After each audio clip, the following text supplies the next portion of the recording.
the sparkle of hope. If I could fly, I would fly, but I can't stay afloat above the clouds. So for now, I play it cool on the We ground. broadcast live in Technicolor. Cue the canned applause, and you can sing the songs if you can stand the noise. One thing I think I should confess to, it's I keep hope bottled up and faith in a jar next to it. I'm painting this picture while everything around me's changing directions. My life is stranger than fiction. I got this government grant studying the science of sleep, but at night when I lay down, I die in my dreams. I'm trying to keep this dark secret well hidden, but I fell victim. Now it's harder than Hell's Kitchen. I can still cope with the dangers I'm facing, cause I can find hope in the strangest of places. Find me in the basement, making my spaceship. Little help from my friends and a whole lot of patience. And no, I'm not trying to reach the stars. I'm screaming fuck the world and getting further from y'all.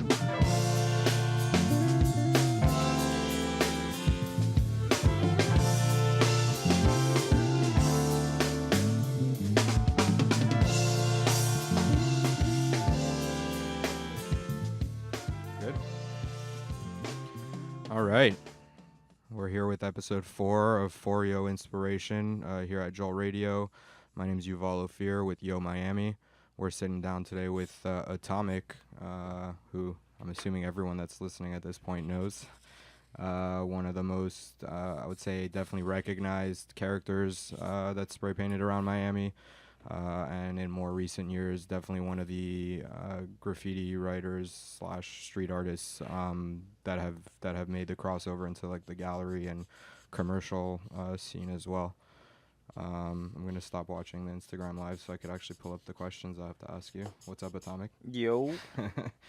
So I think there's few people and people who know me I think will attest to the fact that I'm a fairly busy guy in terms of like taking on more projects than one person should. But if there's anyone that's busier than me, you're definitely one of them. The dude who just ran over from painting a spot right now down the street in Wynwood. So I wanna start this off by saying I heard recently talking about like kind of the getting into the commercial like world with things. I just heard an interview that you did on this show Sundial that I didn't know of, but my wife listens to NPR, so she's like, oh, I just heard Atomik today on the radio. So I checked out that interview as kind of a prep for this, and I think like the guy asked some good questions and like it was an informative interview, but I definitely think that it also reflected, I'm sure, something that happens a lot, but that I want to get your take on, which is this idea of people who have, because like when I got into the art scene down here, it started with graph. Not that I was like involved with it myself, but because I started working at the family business here in Wynwood, back in 2005 and earlier. That's what I was immersed in. I mean, I always remember one of the pieces that to me, well, I'll say two actually, because one local and one not, but the two pieces that I would say kind of kicked off my borderline obsession with graffiti and then eventually with street art. And actually reflects both of those things pretty well. One was the A-hole, I think it's SSK wall that's on 6th Ave facing the highway that is still up, right? Margulies collection, yeah. Yes. And then the other one, because that was right behind. Well, so there was actually the north side of that building that was is it that building or one over? But they had another. There was one where like Typo had done a piece like a long time ago. I think it was that same building, the other side, yeah. Same building. So that was right around the corner from our warehouse that you had painted. I mean, that ran a good like 3 or 4 years until it got rented out. Wynwood, long live Wynwood. Wynwood is dead. And then the other piece was the Elmac, Retna and Reyes collab that was on the building that I think got torn down at this point, or they just tore out the walls for windows. On 36, or no, it was 39th and North Miami on that right by the entrance ramp for the 112.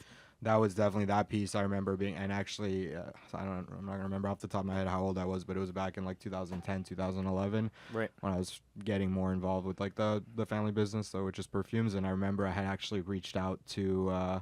I had looked up the names and I'm like, oh, this dude, all right, based in LA. And I had like reached out to, I think it was Elmac, and got in touch with his rep and whatever. Because I had this idea of like, oh, let's do a perfume and have like a street artist do the box. And that was like I mean, not to like, to my own horn, but 2010, 2011, that was a little ahead of the game. I think if we had done it, it Right. might have even been too soon and like not really hit. But then if I had that in my back pocket come, 5 or 6 years after that, Yeah. when everything started blowing up, that would have been pretty awesome. But what happened? The Mac turned it down, or the rep No, said, "No, we're not interested we in the weren't perfume like smell." we weren't no we had talked and honestly the number that he quoted or like the rep quoted was in retrospect nothing, but as like a kid, the position I had at the company at that point, like it wasn't to the point where it was something.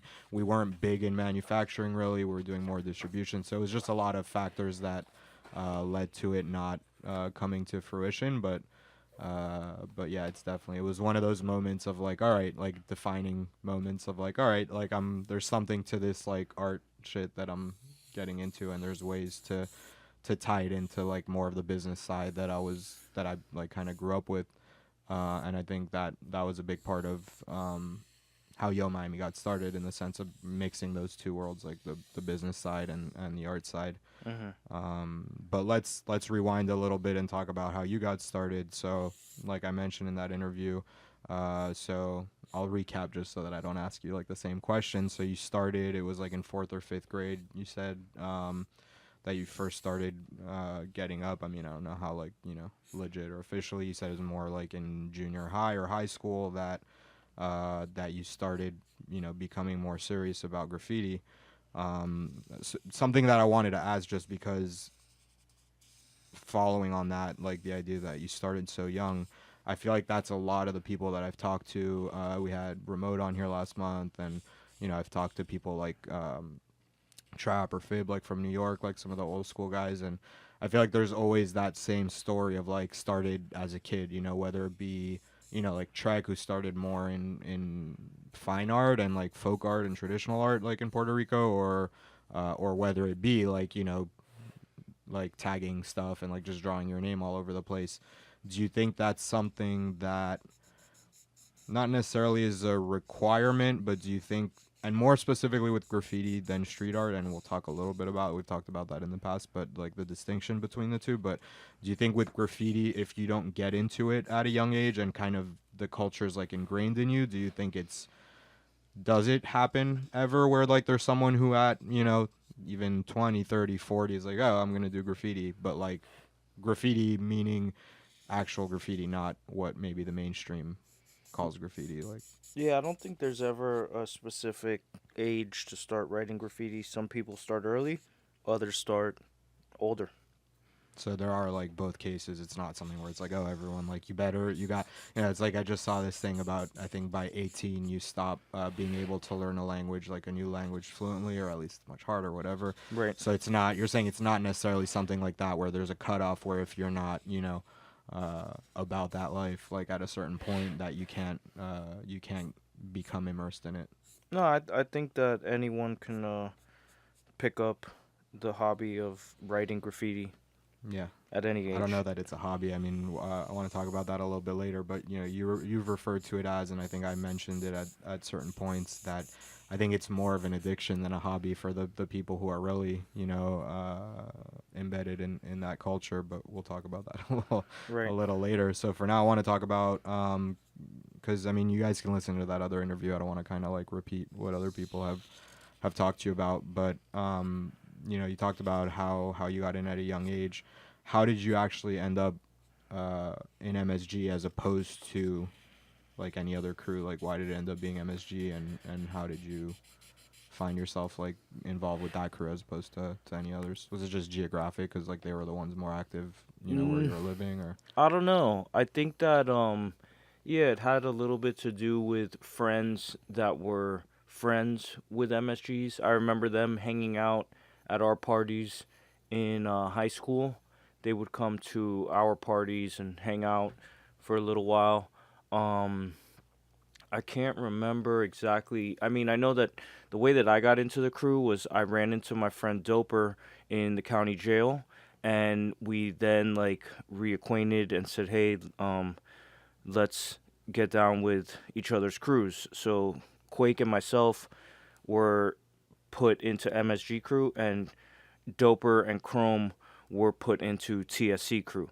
So MSG is the more popular, more famous crew from Miami, but the crew that I started, or not that I started, but that I helped develop a name for and a reputation for was TSC, which later kind of got into 28. It's more, there's, TSC is focused more like on arts and like piecing, so to speak, like doing very stylized letters and almost like murals, where 28 is more bombing and writing your name, tagging, vandalism. But that's how I got down with MSG. I mean, I saw MSG growing up. When I would go on road trips or go to the city, I would see they used to kill the highways. You know, they would. There was a lot of graffiti in South Florida when I was growing up, and MSG was definitely one of the names that was standing out. FE, and then in turn MSG. So yeah, that's how I got down with the crew. Did MSG start down? Because I know at this point, I mean, it's like international, but did it start down here or was it Yeah, somewhere else? MSG's from like I want to say Miami Gardens, Carroll City, Miramar, so like County Line area. It's right. from around there, Hollywood, like that little area. Right. So I mean, it's kind of it's not like funny, but it's interesting how the sorry, we got a FedEx delivery.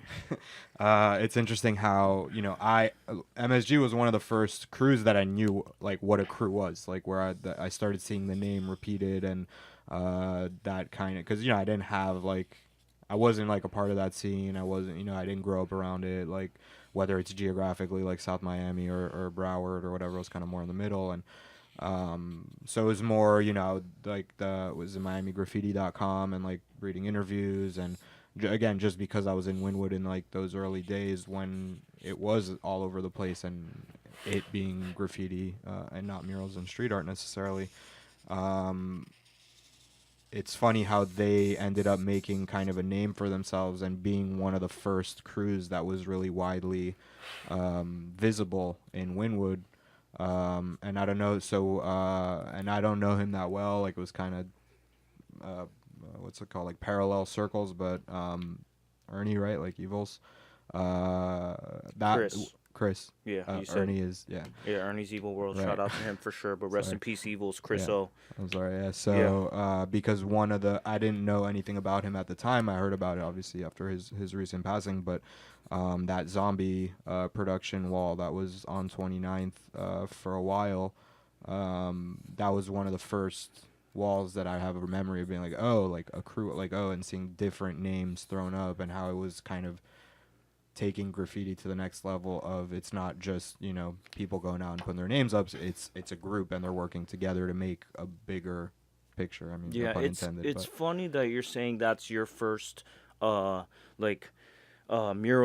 or first spot that you saw that you knew MSG crew from, but they actually had been painting murals in Wynwood since like the 90s on the train tracks. There was the train tracks that run from, let's say, 36th to 20th or 14th or whatever, was just like covered in murals. And the thing about MSG was they really got into like doing full-fledged murals with a theme and Right. details and characters, and it wasn't just about the names. So I don't want to discredit any other Miami graffiti crews, but MSG was like cream of the crop, if you ask me, because you had crews that predated MSG that did very important work, but it wasn't what MSG was doing. And as far as international goes, some German dudes came from Europe and painted with MSG crew and left us like a shitload of spray paint behind that they had shipped over. And this was like the Belton,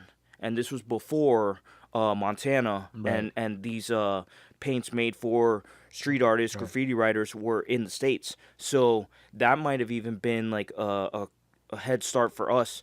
I think that Damn Crew might have gotten some of that paint as well, because I think that they linked up with them as well, the European writers. But yeah, I mean, I'm like third generation Right. MSG. I would say Evils is like maybe second generation, and then you know you have the people that started the crew. Right. Siege, rest in peace. He was a major part of MSG. Very heavy-handed graffiti writer, bomber, and very talented piecer as well. His letters and all the stuff that he was doing was just like way advanced. Right. I forgot what year he passed away, but very cool dude. I met him a couple times, and yeah, you have a bunch of people that started the crew, and then there's other generations that have been passed down. So a lot of people now will be like, oh, you like started MSG or you're, MSG crew.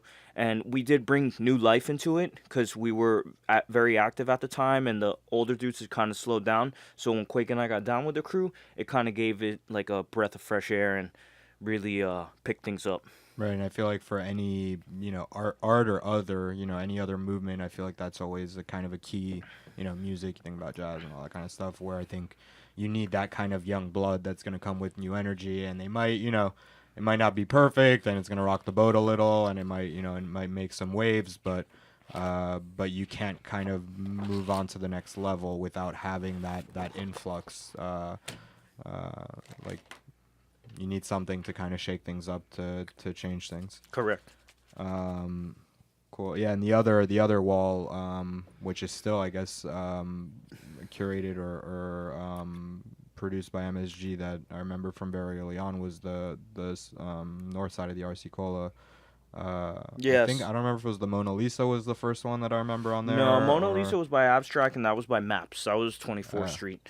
But no, wasn't there the one where her face was all? It wasn't like actually or maybe it wasn't Mona Lisa, but it was a woman with like a zombie face, kind of. Yeah. The Mona Lisa I remember was Abstract on the Maps lot. MSG used to curate the south side of the RC Cola wall. And it wasn't until recently that we did that big Star Wars mural that we had the north side of it. That wall was always like Montana team or Iron Lac team or like whatever. Samurai stuff. Yeah, exactly. But yeah, I mean, shout out to MSG, Miami Style Graffiti Crew. Definitely a force in South Florida's art scene. Which I feel like MSG, so you mentioned, you said, sorry, because I was thinking of the other names in my head while you were saying it, but that's the thing with cruises. It's the same way as I feel like tags and pieces might be interpreted different ways by different things and mean different things to different people.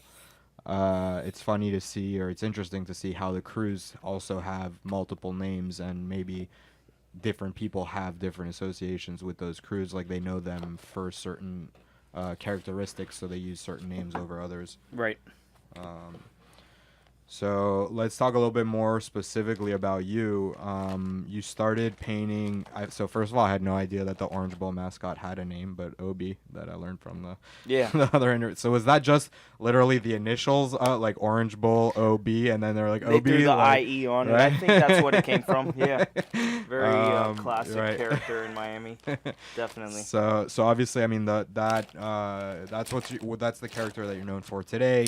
It started differently. It started more as like a direct copy of the Orange Bowl logo. There was the cease and desist and all that. So you kind of started tweaking it and making it a little bit your own until it became the guy that everyone knows today.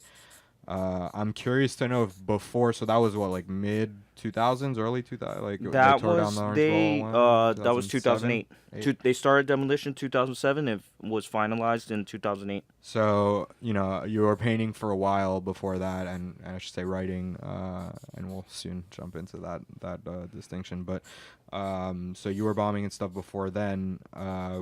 Did you, I'm assuming you were doing other characters or other things visually with your tags before that Orange Bowl thing happened. So were there any characters that you were painting for a while, whether I guess characters, or were you just doing like your name, like Atomic, like up till then? Like, was there anything that could have been like if we're in a parallel universe and the Orange Bowl didn't get torn down and you would have been, not Atomic the Orange, you would have been Atomic the Pelican, or it would just be letters, and my characters were like very limited, restricted b-boy characters. Okay. So it would either be like a profile of like a dude, with a mug and some accessories or whatever. Yeah. But I can paint other things, but I'm not the type of artist that can draw something just hey, draw a pelican with a soccer ball behind it or whatever. I can't come up with things like that. I mean, I probably could, and it would come out good. But I don't know. As an artist, I feel very like limited to what I can paint, and maybe that's just in my own mind placing certain limitations. But there's other artists out there that you could tell them anything, and they'll just draw like a masterpiece. And one person that comes to mind is G Wiz. G Wiz is such a talented individual, and I grew up watching his work in sketchbooks and on the wall. He taught me some pointers when I first started painting with a spray can and whatever. But yeah, if I wouldn't have started painting the orange, I would just be known as a letter guy or a typical graffiti writer. And I would not stand out from the crowd. I mean, maybe whatever, I mean, maybe my pieces would, I would send my stuff to Art Crimes, and I had some interviews online and some magazines, local magazines publish my work. So that was one thing. But again, the orange is nothing what? stands out like that character. It's a very graphic logo that I was inspired from. So it has that like catch to it when you see it. And the eyes, I think the eyes are the most important thing. They're like Pac-Man eyes. It almost looks like a how Pac-Man has this going on. That's part of my eye. So it locks in with you. I don't know what it is, but you could go anywhere in a room if it's done right, and the character will be looking at you. And that's something that's very powerful. So it catches a lot of people's attention and captivates them, and they just start noticing it. But yeah, I'm lucky to have been able to transition into that character because and a lot of things. It's funny with that of achieving, like the artist who becomes known for a certain style or becomes associated with a character, how much timing and right place, right time kind of is a factor in that. But that's fine because it's kind of like that's one thing that I didn't really know about you. I mean, I've known you for a while now, but it's not like we hang out every weekend, so I don't know. I didn't know that you actually had formal art training. So it was like graphic design. Yeah, a little bit. Yeah, graphic design. I went to the Art Institute of Fort Lauderdale for 3 years and got a bachelor's degree. And it's a BS. It's a bachelor's in science. It's basically bullshit because I don't do it anymore. But I know the programs, and definitely shout out to my parents for keeping me on track and not letting me just roam the streets. And they gave me the guidance that I needed to get a skill set and develop a career. And I did graphic design for a solid 10 years.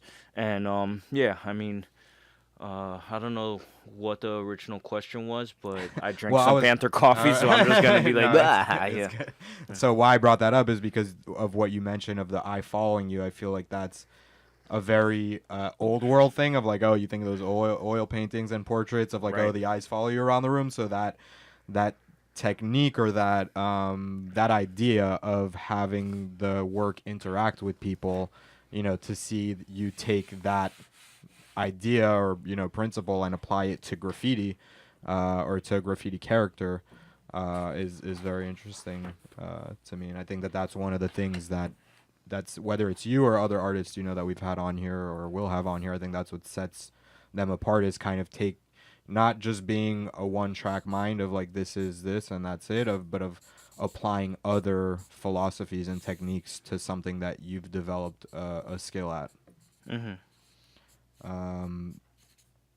So what was for you? I mean, something I talked to Jay about remote, but I feel like you have a more unique perspective in terms of specifically the Miami graph scene, because Jay got involved and Trek also got they got involved a little bit later, like we'll say like the 2000s, just to round it out. How was the graffiti scene and culture, because they're kind of like mixed together, and I'm talking about graffiti, like graffiti writers, bombers, vandals. How was it different when you first started, maybe not like in elementary school and stuff, but maybe more like high school when you got more active, versus today? I would say frame it in terms of specifically Miami, but also in the larger community, because when I first started becoming aware of it in, we'll say, the early mid 2000s, you already had blogs or sites like MiamiGraffiti.com. There were some, Instagram wasn't huge yet. There were still places where you could go online and learn about graffiti and see pictures of graffiti, both here, New York, things like that. So that was already starting, and I think that was the beginning of then like the Instagram culture, but that's gotten mixed up with it now.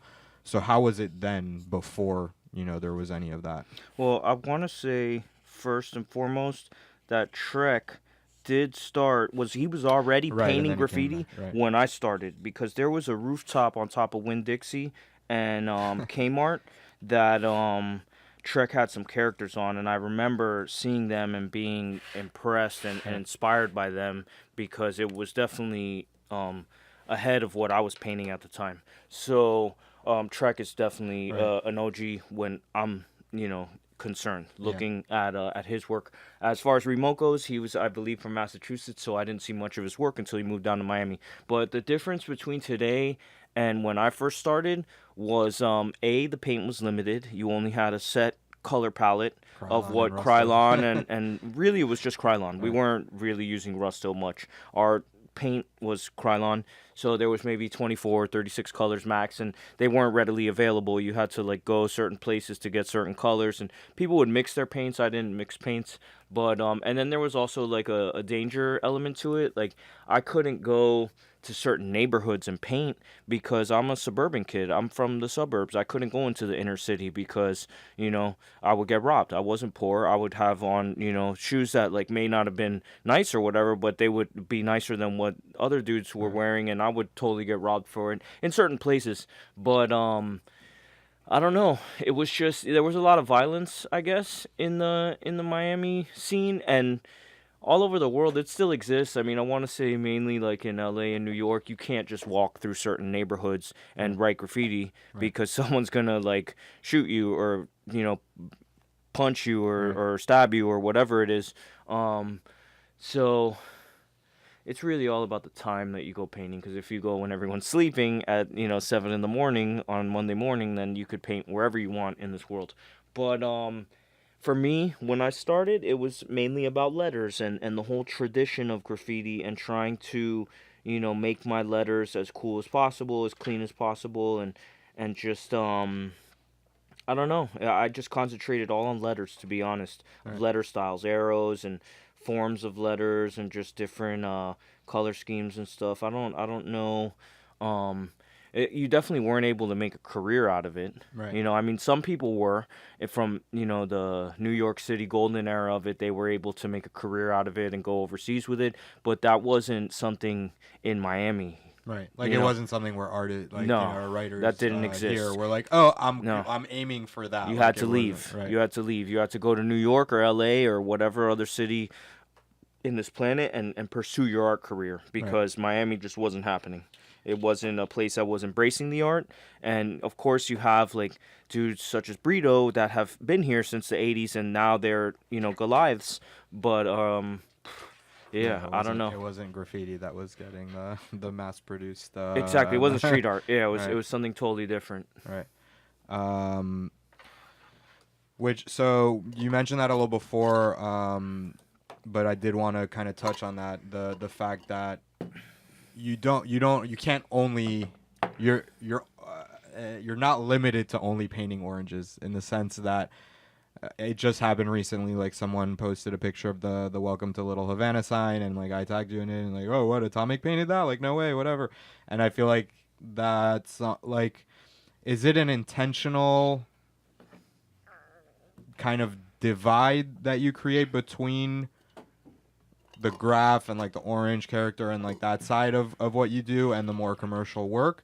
Or is it just it just works out that way, in the sense of like, because I don't think you signed that like, and I don't know if it's because it's for city or whatever, so it's different like, I they did have sign it. restriction. It's signed, yeah. In the bottom right of the last A of Havana, in the black shadow, there's like a red tag that I did, and now it might even look like a brown tag because it's Right. faded a little bit.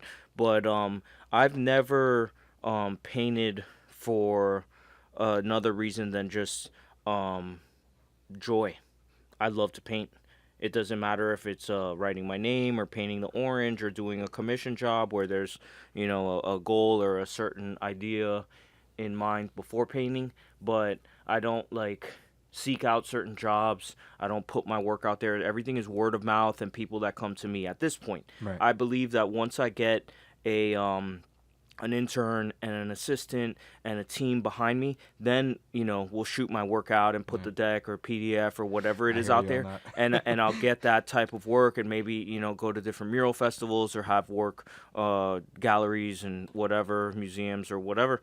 But at this point, I'm just painting for the love of it, just painting because I want to paint, and that's all that I have. I mean, I don't have anything else. I can't, Well, you got be a banker you got a or couple things now. right. Yeah. Well, yeah. As far as I can actually stop painting now and be content because I have a son now. I have a wife and a son, and we've started a family, and yeah, it might be within my best interest to stop painting illegally because if I get thrown in jail, then I'm not gonna be there for my kid that next day or however long I might be inside. So yeah, that's pretty much filler words at this point. All the stuff that I'm rambling. No, it's all good. I mean, I think it's. I mean, I feel like you're out there and you talk to people. Like I've seen you at events, like there was the Canvas thing, or like I'm sure when you did the Bloomingdale's, whatever. Like, you're not. It's not like you sit there. Like there's some artists who like they throw their headphones on and they're painting, and it's like they Right. don't want to talk to anyone, whatever. Which I get it. Everyone's different. But at the same time, I feel like that doesn't necessarily mean that people know like what you've gone through, or like because people, unfortunately, like that's part of the shit that I hate, like with now like the whole Instagram culture of like, oh, let me just swipe through shit and absorb it but not really understand it. Right. Like people don't care enough or don't think enough to be like, oh, let me dig deeper into this, and let me like, because all those old interviews that you did are still out there. It's the fucking internet, you know what I mean? It doesn't go anywhere. Yeah. And people can go and they can go look at your old pieces and see how the orange evolved, and but I don't think people necessarily do that. But maybe the people who are listening to this, since they're going out of their way to Google. listen Yeah, to this, Google me. they'll do that as well. So talking about, just not to dwell too much, because at the same time I want to keep it more on your art and not necessarily make it like too personal into your day-to-day life. But I mean, I feel like you can't not think about it, but in terms of like if your son tomorrow is gonna like start getting into graph, and again, whether it be, I guess it's two different questions of if he gets into graph versus if he gets into the art, the art scene. Right. Like, is that something you've thought about in the sense of like, would you be cool with it? Would you just try to guide him in the right direction, or would you be like, look, man, I did that so that you don't have to do that? Like, how do you see that in terms of like what you would want, or versus what you think will happen, or? Yeah, I think that my son is going to do whatever he wants to do, and I will tell him, what I can and what I think would be his best interest. So if he wants to write graffiti or wants to draw and wants to paint still lifes or whatever it is, it doesn't matter. That's his choice, and he can do what he wants to do. I'm not going to like say, hey, you have to paint, you have to be an artist, you have to be what I am, you have to follow in my footsteps. Maybe he will become a doctor or become a scientist or something. I don't know. I don't want to say that no, I wouldn't want him to be a graffiti writer artist, and I wouldn't want to say yes. It really doesn't matter. Whatever it is that he wants to get into. I was into sports, before I got into graffiti and art. So maybe he wants to be an athlete. It doesn't really matter. I think we'll put him into sports just to get the energy level, because I'm sure he's gonna be a very like energetic individual. But yeah, it doesn't matter to me.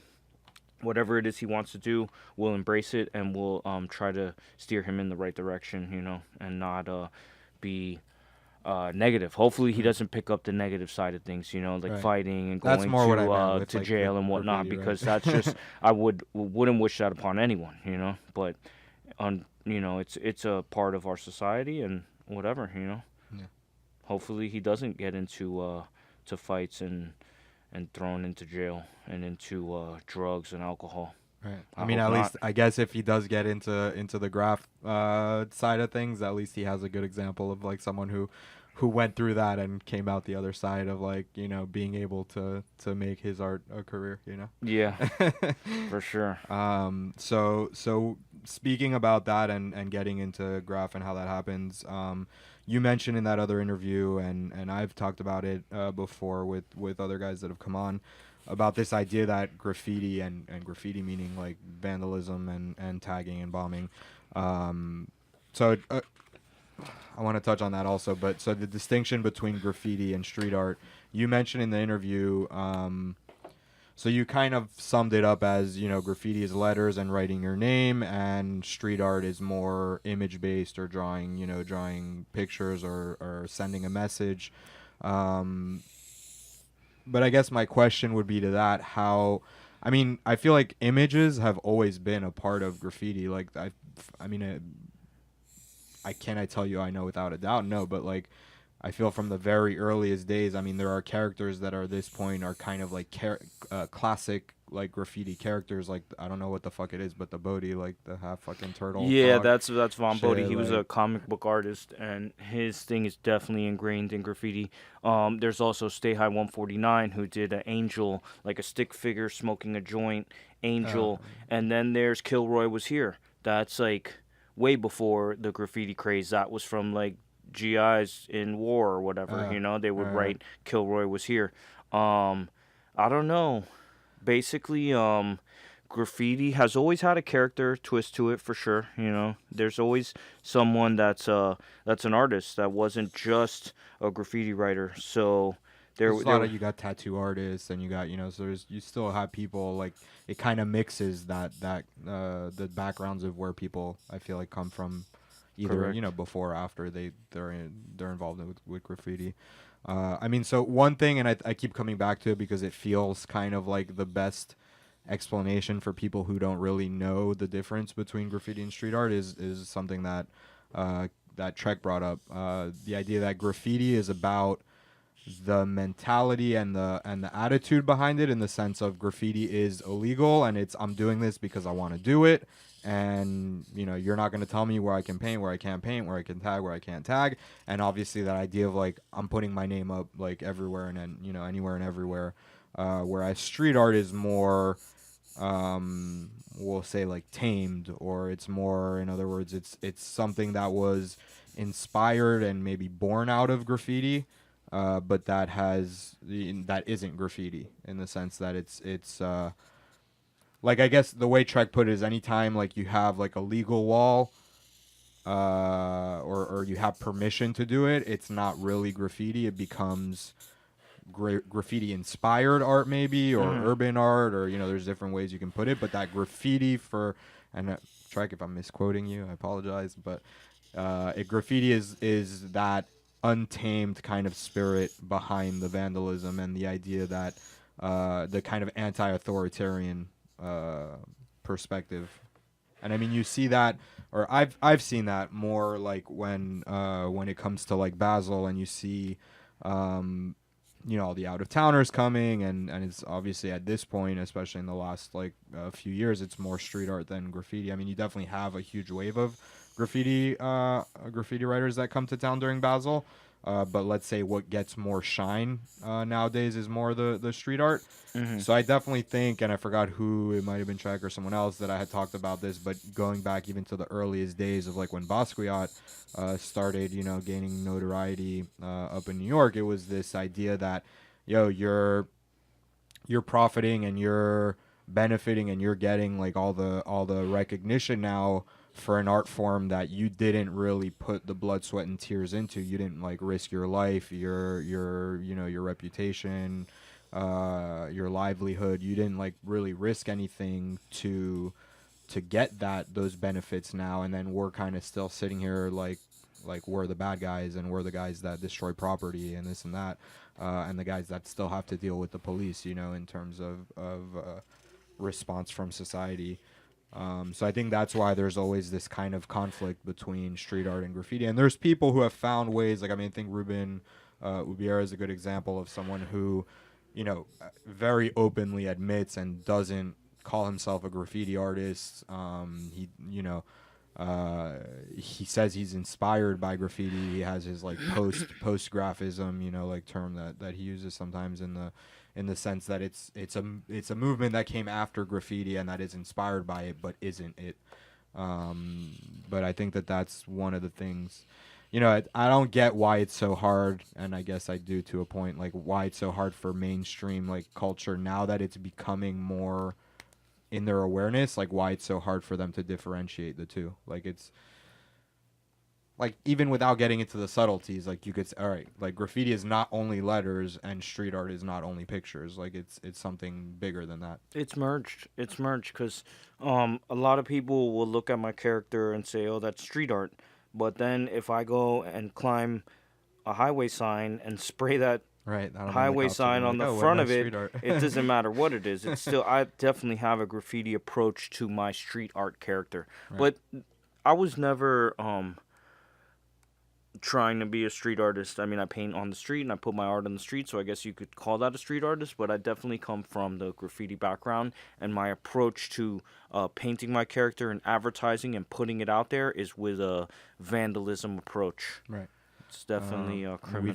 We've had those situations, even Yeah. where it's like there's permission, but it's ask for forgiveness, not permission. Right.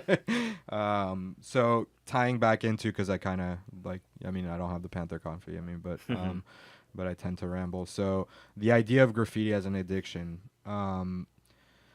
I think that's very true, and you see that like from guys like you and older cats. I mean, I've seen writers who are in their 40s, 50s, like maybe 60s. I don't want to offend anyone if I'm getting your age wrong, but like older dudes that I've met over the years through different people, and like I'll still like be walking around, with them, and like they'll catch tags and like getting a boost up and not like just like in passing on a wall, like scribbling their name. And so I do feel like there's this compulsion to it where it's like, the same thing as like kleptomania or like any of those things where it's like you can't help it.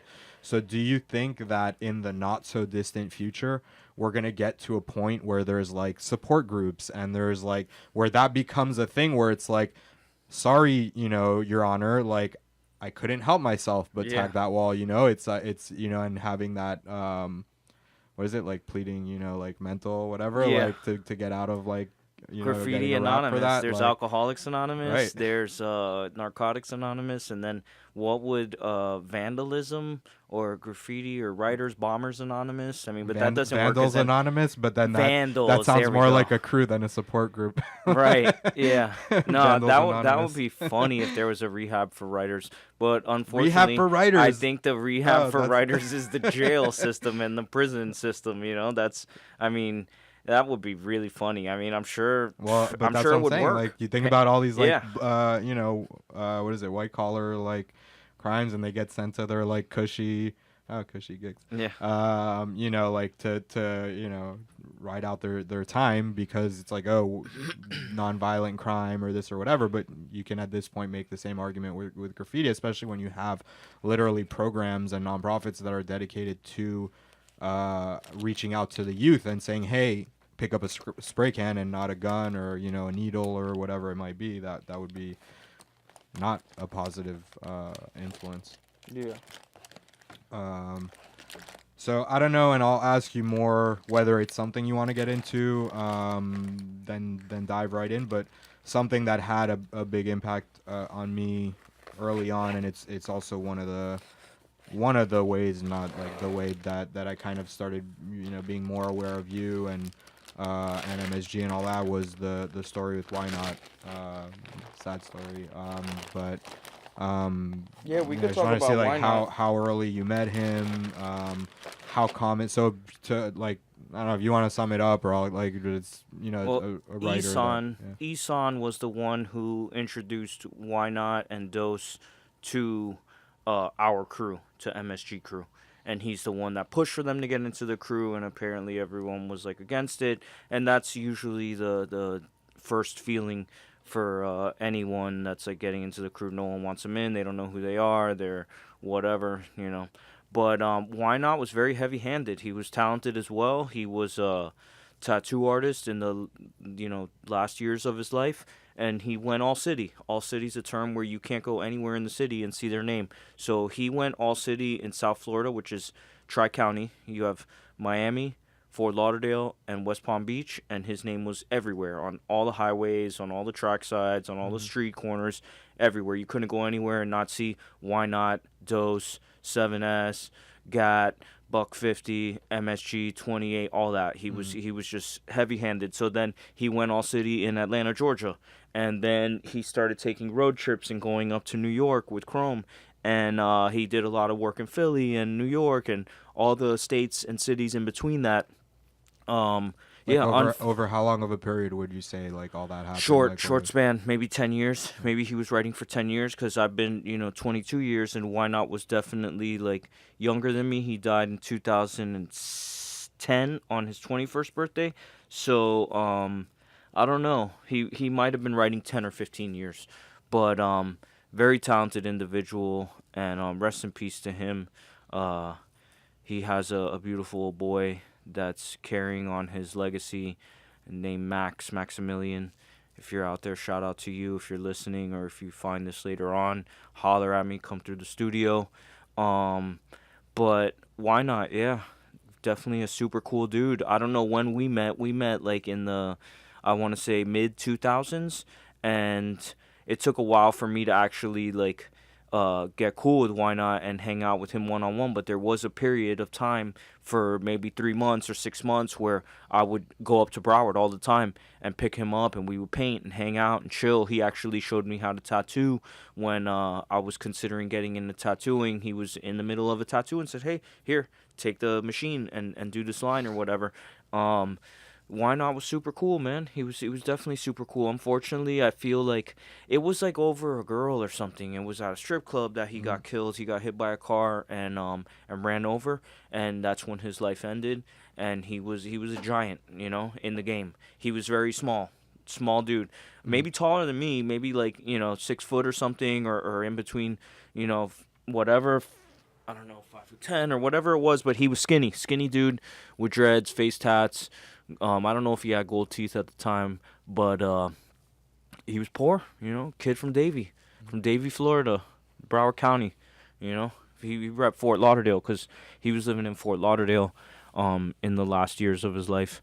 But a Broward dude, very good heart, super cool, and he'll always be remembered. Anyone that had the pleasure of meeting him and hanging out with him and being associated with him will never forget that dude. I'll always write his name up, because he bombed hard. A lot of my friends have passed, and they don't necessarily bomb hard, so I won't write their name up all the time. Right. But It's kind of like you reap what you sow. Like Yeah. you give back what they gave in. Yeah, I put Why Not up all the time, and it's just out of habit. He would be bombing today. He would be getting busy. I remember visiting him at it was a detention center. Maybe it was like a juvenile detention center down south, maybe like Perrine or Gould's or something. I took the bus all the way down there and chilled with him for a little bit, and just a cool dude, real cool dude, man. Rest in peace. Why not? See, he was a giant in the game.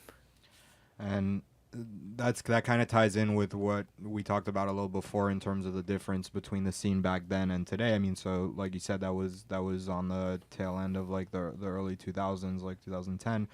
But do you think in that short time, so we're like 8 years, later now, do you think that the scene has changed? Like, do you think that the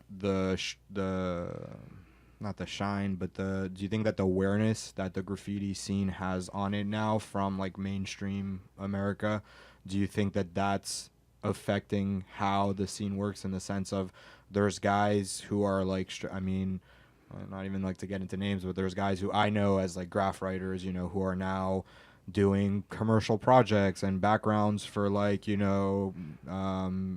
museums or retail shops or this or that, and they're finding a way to actually do what you've done and what a lot of other people have done now, which is to take something that they love and find a way to make that their job and to support themselves off of it. Do you think that the fact that it's becoming less of like a dog-eat-dog world in terms of like graffiti, because there are now these options to go with it, do you think that it's affecting the graph culture in the sense of like there's less of that violence, there's less of the kind of headbutting and like territorialness, and Like, do you think it's like, all right, listen, man, you do your thing, I'm doing my thing. Like, we don't have to be at each other's throats. I think it's the same. If you want to get into graffiti and stealing paint and trespassing and painting subway trains and metro cars and whatnot, you have this like very hardcore attitude and this rebellious attitude. So that might tie into also drugs and alcohol and whatnot. So I don't know if it really has changed. I don't think much has changed. But in regards to having a career from it, you definitely have people that get into spray can art, whether it be graffiti or street art, with the intention of establishing a career. So now it's a career. You can probably take classes, college courses in graffiti yeah. and street art. So, yeah, it's definitely different today in 2018. Big difference of what it was in the beginning. It's kind of, I mean, it's comparable or parallel, like with the hip hop thing, where like that was also something. Oh, you're doing your mixtape and this and that, and I think there was always that with hip hop. There was always that idea of like doing it for the fame or trying to make a name for yourself. But you could argue that with graffiti also, again, things like going all city and like, I mean, that was something in New York also, like getting on all the trains on all the lines, like. There was always that idea of like, I want to get my name out there as much as possible. I mean, maybe it's not your actual, your given name, but it's your name that you identify as. So there was always that idea of, this is a vehicle for me to make a name for myself. But I feel like back then you were doing it more for a smaller pool of people. You were doing it because it wasn't like everyone knew about it, or people maybe knew about it, but they had this idea of like, oh, it's vandalism. It's, it's not, there's it's all the same thing kind of, whether it be bombs, throw ups, like full pieces, whatever, like blockbusters, like they kind of all lumped it together as vandalism, graffiti, where now there's starting to be a little bit more of an appreciation for the differences in the art form. I don't know what the question was, but I just want to say that like yes, absolutely. I just started drawing this like merge between my character and the Jolt Radio character, so I guess I lost track. But cool. I got like ADD and OCD. Sum it up into a quick little question. The sum up was basically more of, I guess, a statement of saying that both hip hop and graffiti always had this idea of, I'm doing this to get known. I think what's changed over, let's say, the last 10 years or so is by who. Like, known by who. Where back then it was like for my people, for my culture, meaning like for other graph heads, for even maybe not people who write, but people from the communities who have friends that write and this and that, where it's become now a wider platform, and it's, hotels, restaurants, like people who wouldn't necessarily know the name Atomik, 10 or 15 years ago, today know it because there's opportunities for graffiti to cross more into the mainstream. Yeah. So, which is a perfect segue into the last thing that I want to touch on before we got to get out of here. So you're getting more now, talking about, more of the commercial side and how graffiti is, or graffiti culture is kind of becoming more accepted. You're getting into, I mean, for a long time you've experimented with different mediums, but you just recently, I think, took a big step in terms of like that big sculpture that you did with Oliver Sanchez. Yeah. And you mentioned in that other interview that I keep going back to, sculptures, what I want to get into. Yeah, so you mentioned sculptures. One thing that I was going to ask you, and then you actually mentioned it, like I thought of the question and then you answered it in the interview, was animation. Like, is that something where, you're going to, like, who's going to be the voice of, Atomik's version of Obi the Orange if that becomes like a cartoon, Right. Or maybe he just won't talk, but how do you see that? I mean, so I guess let me rewind that. Like, the question I had, because you talked about getting into maybe toys, like the resin figures and kind of things that are on more of a mass production level. I don't think there's a question that there will be people at a certain point, if there aren't already, that you deal with, that, bring in the whole, sell out, like, argument of like, you're like, you're selling out, like, if it's your roots or graffiti as a, you know, as a culture or whatever it is, in the sense of commercializing it or help contributing to the commercialization of it, which I would respond like, well, who better to profit and to benefit off of the commercialization of a you know, sub or counterculture than the people who were a part of it before it became a commodity. Right. But is that something that you ever think about, care about? Is that something that you deal with in the sense of like, oh yeah, like you did Bloomingdale's the other day or whatever? Like, do you care, or is it something where like, look, man, you're doing you and fuck other people, and it's Yeah, just like, I don't this is, care. I'm getting to do the things that I want to do, and Yeah, I got a lot of haters out there, so I don't care what people say. They could hate on me left and right. I'm still out there putting in work and risking my freedom to write my name and get my character up. So if I get these jobs with corporate accounts, then I deserve it. I earned it, you know? I went out there and did what I did to get it. So if you want to sit on the sidelines and hate on me, that's fine, you know? But I'm just going to do what comes my way at this point. Maybe I will turn down certain gigs, but when that email comes in from New York City, I know that it's corporate money and it's gonna go through no matter what it is.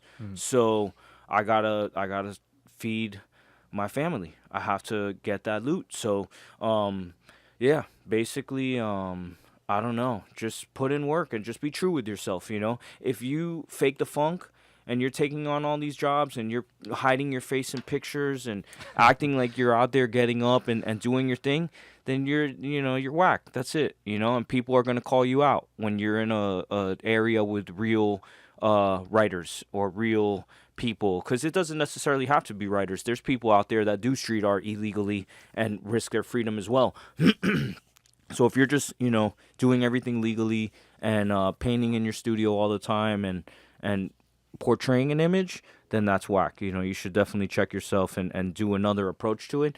But it's 2018, dude. You can't help it. You know, people are going to do it just for the shine, just for the fame or the hype, or just for the money, you know. It's something that you can't. It's like every culture, you know. Right. It doesn't matter if it's art. I mean, maybe art is hot right now, but you have it with the sneaker culture and the skateboarding and the fashion and radio and painting, you know, commercial painters and the tire There's a shop team- across the team street. I painting mean, about everything. It doesn't matter what it is. People are going to hate on you if you're doing your thing, and whether or not you did your thing the right way from the beginning and you started with a pure heart is one thing, but there's always going to be haters. I don't really know what to say about them. They keep hating, you know. It fuels my fire to keep going. I hear that, and I Yeah. think that's a good note to end it on. Yeah. So just one last thing.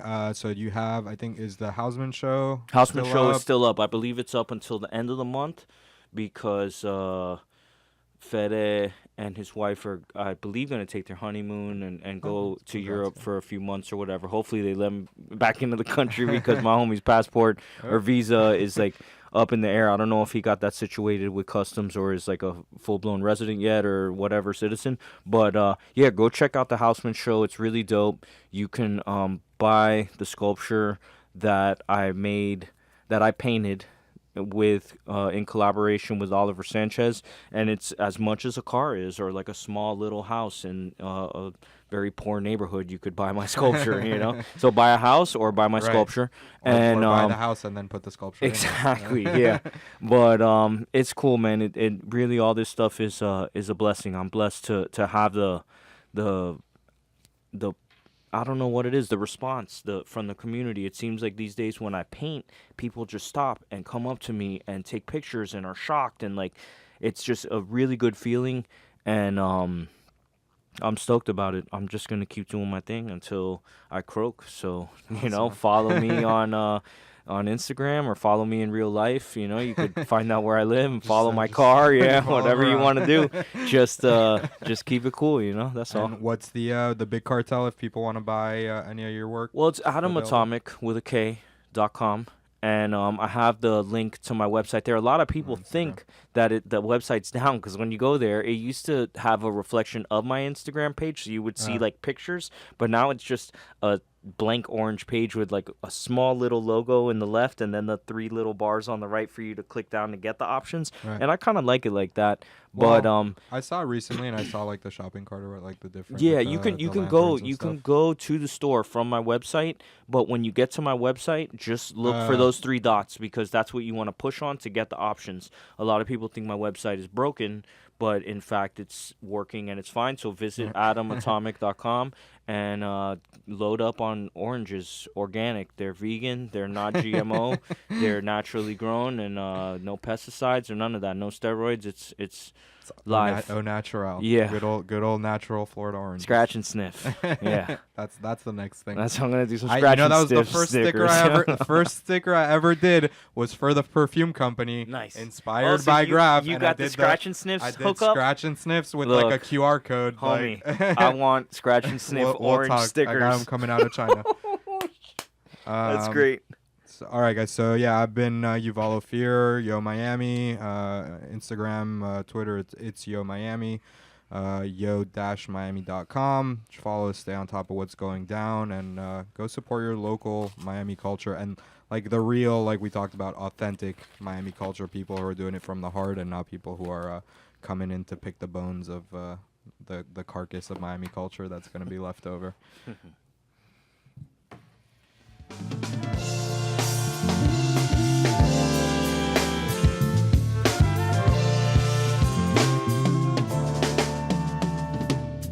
If I could, then I would, but I can't, so I won't. Cause I got better things to do with this bottle of hope. If I could sing, I would sing, but I can't hit a note. I'ma rearrange these words and give you something to quote. If I could, then I would, but I can't, so I won't. Cause I got better things to do with this bottle of hope. If I could fly, I would fly, but I can't stay afloat above the clouds. So for now, I play it cool on the ground.